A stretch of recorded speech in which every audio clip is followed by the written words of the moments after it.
नमस्कार दोस्तों, आप सभी का मेरे चैनल पर एक बार फिर से स्वागत है। आज मैं आपके समक्ष प्रस्तुत करूंगी शिव पुराण महात्म्य का 6वां अध्याय। शौनक जी कहते हैं, महाप्राज्ञ सूत जी, आप धन्य एवं शिव भक्तों में श्रेष्ठ हैं। हम पर कृपा करें, कल्याणमय शिव पुराण के श्रवण की विधि बताएं, जिससे सभी श्रोताओं को उत्तम फल की प्राप्ति हो। सूत जी कहते हैं, मुनि शौनक, तुम्हें संपूर्ण फल की प्राप्ति के लिए मैं शिव पुराण की विधि सविस्तार बताता हूँ। सर्वप्रथम किसी ज्योतिषी को बुलाकर दान से संतुष्ट कर तथा कथा का शुभ मुहूर्त निकलवाना चाहिए और उसकी सूचना का संदेश सभी लोगों तक पहुँचाना चाहिए कि हमारे यहाँ शिव पुराण की कथा होने वाली है। अपने कल्याण की इच्छा रखने वालों को इसे सुनने अवश्य आना चाहिए। देश देश में जो भी भगवान शिव जी के भक्त हों तथा शिव कथा के कीर्तन और श्रवण के उत्सुक हों, उन सभी को आदर पूर्वक बुलाना चाहिए और उनका आदर सत्कार करना चाहिए। शिव पुराण को सुनने के लिए मंदिर, तीर्थ, वन प्रांत अथवा घर में ही उत्तम स्थान का निर्माण करना चाहिए। केले के खंभों से सुशोभित कथा मंडप तैयार कराएं। उसे सब ओर से फल, पुष्प, सुंदर चंदों से अलंकृत करना चाहिए। चारों कोनों पर ध्वज लगाकर उसे विभिन्न सामग्री से सुशोभित करें। भगवान शंकर के लिए भक्तिपूर्वक दिव्य आसन का निर्माण करना चाहिए तथा कथा वाचन के लिए दिव्य आसन का निर्माण करना चाहिए।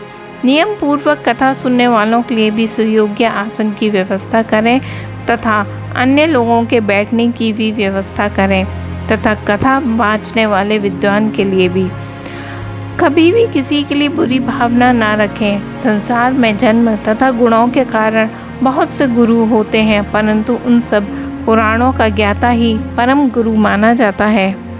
पुराण वेत्ता पवित्र, शांत, साधु, ईर्ष्या पर विजय प्राप्त करने वाला और दयालु होना चाहिए। ऐसे गुणी मनुष्य को इस पुण्यमयी कथा को वाचना चाहिए।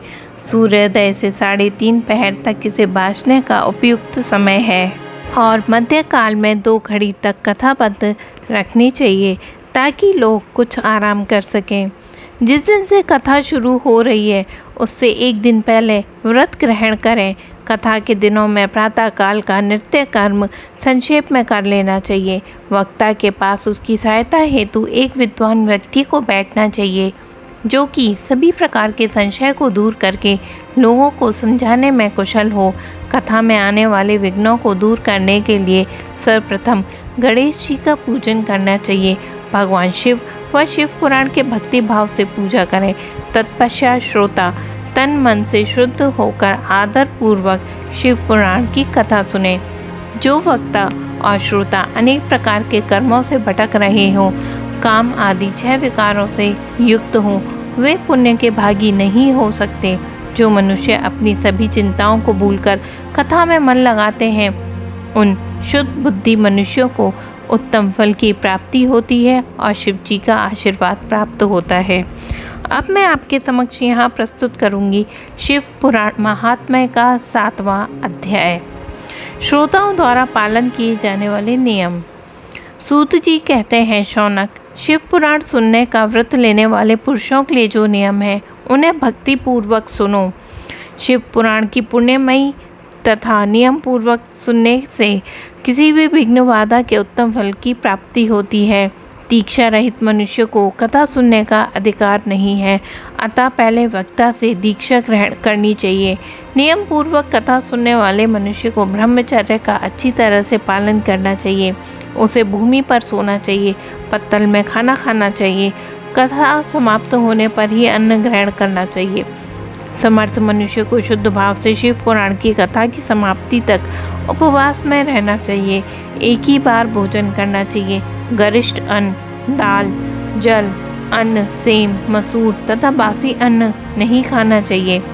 जिससे कथा का व्रत ले रखा हो उसे प्याज, लहसुन, हींग, गाजर, मादक वस्तु नहीं खानी चाहिए और उन्हें त्याग देना चाहिए। ऐसा मनुष्य प्रतिदिन सत्य, मौन, सरलता, विनय, हार्दिक उदारता आदि सद्गुणों को अपनाए तथा साधु संतों की नित्य को त्याग कर नियम पूर्वक कथा सुने। साकाम मनुष्य इस कथा के प्रभाव से अपने अभीष्ट कामना को प्राप्त करता है और निष्काम मोक्ष को प्राप्त करता है। सभी स्त्री पुरुषों को विधि विधान से शिव पुराण की उत्तम कथा को सुनना चाहिए। महर्षि शिव पुराण की समाप्ति पर श्रोताओं को भक्ति पूर्वक भगवान शिव जी की पूजा की तरह पुराण पुस्तक की पूजा भी करनी चाहिए। इसके पश्चात विधि पूर्वक वक्ता का भी पूजन करना चाहिए। पुस्तक को रखने के लिए नया और सुंदर बस्ता बनाएं। पुस्तक व वक्ता की पूजा के उपरांत वक्ता की सहायता हेतु बुलाए गए पंडित का भी सत्कार करना चाहिए। कथा में पधारे अन्य ब्राह्मणों को भी अन्न धन का दान देना चाहिए। गीत वाद्य और नृत्य से उत्सव को महान बनाएं।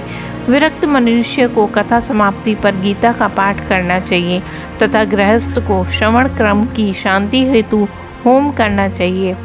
होम रुद्र संहिता के श्लोकों द्वारा अथवा गायत्री मंत्र के द्वारा करें। यदि हवन करने में असमर्थ हो तो भक्ति पूर्वक शिव सहस्त्र नाम का पाठ करना चाहिए। कथा श्रवण संबंधी व्रत की पूर्णता के लिए शहद से बनी खीर का भोजन 11 ब्राह्मणों को कराकर उन्हें दक्षिणा दें। श्रमर्थ मनुष्य 3 तोले सोने का एक सुंदर सिंहासन बनाए और उसके ऊपर लिखी अथवा लिखवाई हुई शिव पुराण की लिखी पोथी विधि पूर्वक स्थापित करें तथा पूजन करके दक्षिणा चढ़ाएं। फिर आचार्य का वस्त्र आभूषण एवं गंध से पूजन करके दक्षिणा सहित वह पुस्तक उन्हें भेंट कर दें। शौनक इस पुराण के दान के प्रभाव से भगवान शिव का अनुग्रह पाकर मनुष्य भव बंधन से मुक्त हो जाता है। शिव पुराण को विधि पूर्वक संपन्न करने पर यह संपूर्ण फल देता है तथा भोग और मोक्ष प्रदान करता है। मुनि शिव पुराण का सारा महात्म्य जो संपूर्ण फल देने वाला है मैं मैंने सुना दिया है। और इसके आगे कहते हैं, अब आप और क्या सुनना चाहते हो श्रीमान। शिव पुराण के माथे का तिलक है। जो सदा भगवान शिव का ध्यान करते हैं, जिनकी वाणी शिव के गुणों की स्तुति करती है, जिनके दोनों कान उनकी कथा सुनते हैं, उनका तो जीवन ही सफल हो जाता है। वे संसार सागर से पार हो जाते हैं। ऐसे लोग इहलोक और परलोक में सदा सुखी रहते हैं। भगवान शिव के सच्चिदानंदमय स्पर्श स्वरूप का स्पर्श पाकर ही समस्त प्रकार के कष्टों का निवारण हो जाता है और उनकी महिमा जगत के बाहर भीतर दोनों जगह विद्यमान है।